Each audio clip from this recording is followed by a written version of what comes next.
La danse des jours et des mots par Marcel Faure, épisode 266 à 270.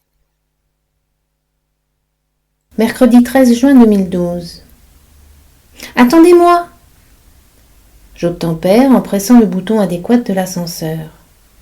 Je suis votre nouvelle voisine de palier, se présente-t-elle. La conversation aurait pu en rester là, mais entre voisins, il faut bien faire connaissance. Coup d'œil rapide sur la capacité de l'engin pour me rassurer. Sous un tablier à fleurs d'une autre époque, la nouvelle venue a, en effet, une certaine envergure. C'est bon, il nous reste de la marge. À moi d'accueillir.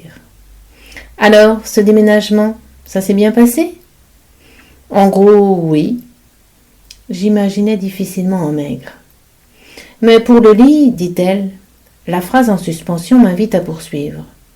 C'est facile, il suffit de répéter le dernier mot de façon plus ou moins interrogative. Le lit? On n'a pas pu lui faire prendre l'ascenseur.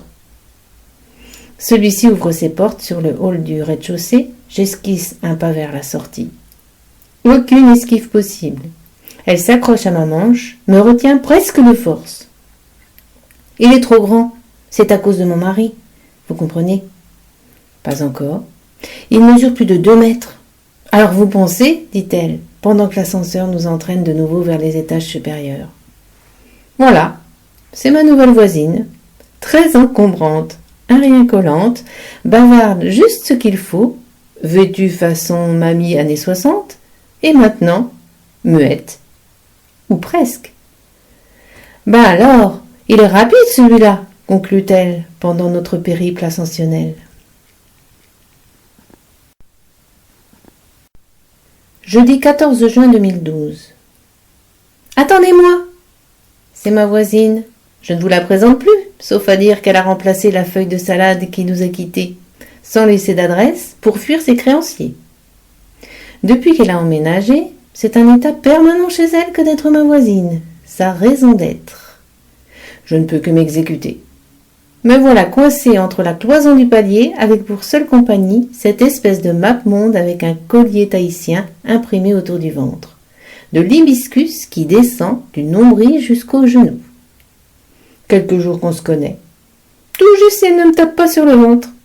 J'ai beau me taire, fermer les yeux, détourner la tête, bâiller ostensiblement. Rien. Elle démarre au quart de tour. Faut que j'aille faire des courses. J'ai plus rien dans le frigo. À croire que son amant c'est le frigo. À croire aussi qu'elle me surveille par l'œilleton de sa porte. Et dès que je referme la mienne. Attendez-moi! Elle me hante, me persécute, me met en quelque sorte au défi de sortir sans elle.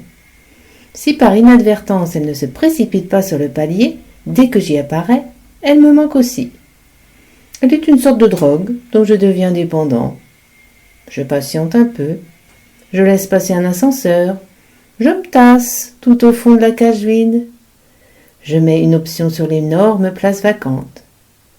En quelques jours, elle a rempli ma vie. Si elle rapplique, je déborde. Si elle m'oublie, je m'inquiète. Pour elle qui manque à l'appel, pour double maître. Maître? Non. Son mari, que je n'ai encore jamais croisé, pour son cabas trop lourd, pour une extinction de voix probable, pour.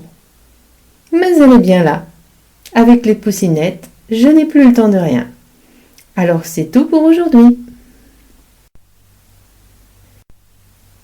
Vendredi 15 juin 2012. Attendez-moi! Encore! C'est la voisine. Heureusement que je n'en ai pas toute une kyrielle comme celle-là. Pourtant, dans son genre, c'est une beauté. Imposante en diable, une voix à réveiller tout l'immeuble. Aujourd'hui impeccablement vêtue d'un ample tablier imprimé. Vous l'avez remarqué dès le premier jour où elle s'est installée sur votre palier. Le mien, en l'occurrence.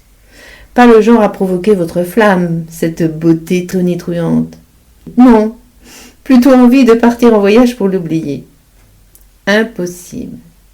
C'est quelqu'un tout de même. Aujourd'hui, elle est particulièrement inspirée. Elle a troqué la fleur pour l'oiseau. Toute une ribambelle entourant la map-monde. Une utopie de colombe blanche prête à l'envol déborde de son ventre proéminent. Ouf, voici l'ascenseur. Il démarre avant qu'elle n'ait eu le temps de fermer sa porte. Samedi 16 juin 2012. Les mots, comment les apprivoiser? Ils sont tant et tant, toute une kyrielle. Ils tournent, tournent, s'envolent, refusent de se fixer, partent à la ribambelle, floppés, flottant, informes, insaisissables. Vous draguez les voyelles, elles vous prennent pour un voyou. Vous sonnez les consonnes, elles vous snobent. Alors vous tentez la virgule et c'est le point qui vous laisse en suspension. Vous lancez l'invective, vous jetez l'anathème. Rien n'y fait. De la cédille à l'accent circonflexe, tout contribue à vous rendre perplexe. Il rue les mots, il rue entre les parenthèses et se sauve illico. Puis, moqueur, il vous nargue à la périphérie du cerveau. Et pourtant, ils sont là, imprimés, bien serrés, sur le tablier de la voisine qui sort de chez elle en hurlant « Attendez-moi !» surgissant juste au moment où vous avez le doigt sur le bouton d'appel de l'ascenseur. Dans l'étroite cage, elle se presse contre vous et vous enfonce dans l'estomac le mot « maladroit ». Alors vous comprenez. Pourquoi vouloir tout saisir à la fois? Vous vous laissez guider par le hasard. En voici un qui pointe sur l'immense poitrine. Patience. Il n'est pas vraiment écrit, mais il s'empare de votre intimité, et vous l'appliquez en souriant bêtement à ce visage poupin, ravi de faire la route avec vous. Vous recyclez quelques mots de la veille qui se bousculent à nouveau dans ce réduit où vous étouffez. Et vous attendez. Dimanche 17 juin 2012. Nuance. Un peu, mais pas trop, sinon je m'y perds. Flamme. Un peu, mais pas trop, sinon je m'y brûle. Utopie. Un peu, mais pas trop, sinon j'espère. Kyrielle. Un peu, mais pas trop, sinon j'erre. Quelqu'un.